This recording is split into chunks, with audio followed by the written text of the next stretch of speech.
Ketua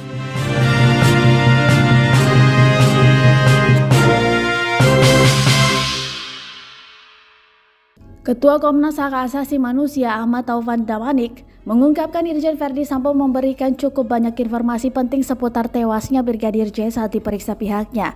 Menurut Ahmad Taufan Damanik, setidaknya ada 2 pengakuan penting yang disampaikan mantan Kadif Propam Polri Irjen Verdi Sambo terkait kematian Brigadir J pada 8 Juli 2022 silam. Pertama, kata Taufan, Jenderal Bintang 2 itu mengaku otak pembunuhan dan penembakan Brigadir J. Kedua, Verdi Sambo juga mengakui sebagai otak yang merancang obstruction of justice. Lalu apakah Irjen Verdi Sambo mengaku ikut menembak Brigadir J? Pada kesempatan itu dikutip dari tribunjakarta.com melalui YouTube Narasi Newsroom 18 Agustus 2022, ia mengungkapkan beberapa fakta.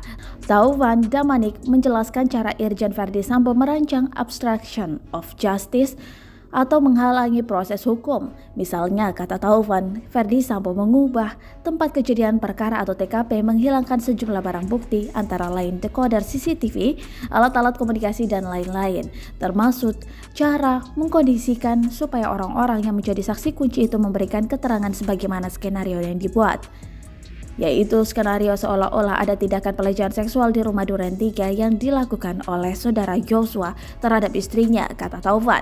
Taufan mengatakan skenario lainnya yakni tembak-menembak antara Brigadir J dengan Richard atau Barada Eliezer.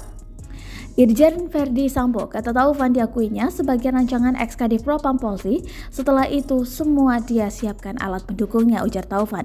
Alat pendukung tembak-menembak tersebut, kata Taufan, yakni seolah ada tembakan dari Brigadir J ke dinding. Mengenai dugaan Verdi Sambo mengakui ikut menembak Brigadir J, Taufan menuturkan keterangan itu didapatkan saat memeriksa Baradae. Sementara sebaliknya kami periksa Richard, dia mengakui bahwa Pak FS melakukan tembakan, 2 tembakan ke Joshua, kata Taufan.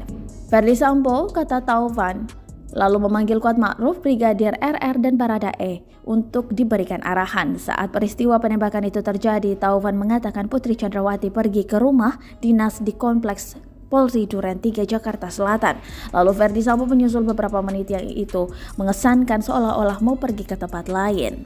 Ketika ditanya apakah Komnas Hak Asasi Manusia percaya keterangan Verdi Sambo, Taufan menuturkan pihaknya yakin pembunuhan terhadap Brigadir J tidak mungkin dilakukan Baradae sendirian.